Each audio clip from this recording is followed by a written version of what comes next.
সংঘাত, ঠিক আছে, আপনাদের সাথে যেতে না হয়। আপনার পরিস্থিতি কিভাবে উনি আমাদের রীতিমতো হুমকি দিচ্ছে। হ্যাঁ, ওই যে উনি থানার ওসি হুমকি দিচ্ছে, থানার ওসি আমাদেরকে রীতিমতো হুমকি দিচ্ছে। আমরা নাকি এখানে 5 মিনিট দাঁড়াতে পারবো না।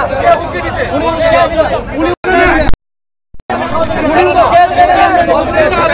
যাওয়ার মতন কোনো রাস্তা নাই, তারা তো রাস্তা বেড়ে গেছে দিয়েছে, এটা তো তারার স্বাধীনতাই যে চলে, আমরা তো আর কোনো স্বাধীনতা নাই।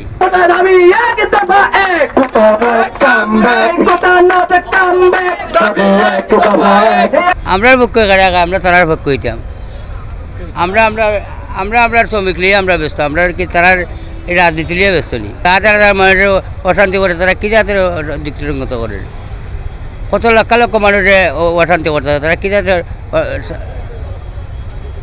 মিছিল মিটিং করে, তারা এটা কোনো স্বাধীনতা আছে? তারা তো যেটা মনে করে এটিও করেন।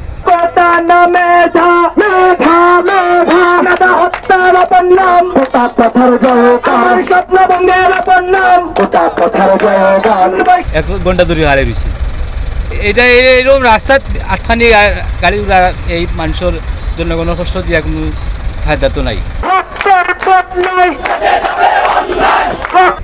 2 ঘন্টা ধরে এটা যুক্তিসঙ্গত না, তো আমরা অতটা সময় ধরে অনুপস্থিতির বাচ্চা একটা বমি করতে করতে অবস্থা খারাপ।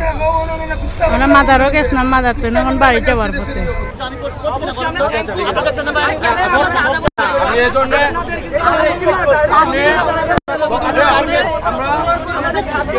ভাই আমরা আছে প্রায় 2-2.5 ঘন্টা হয়ে যায়।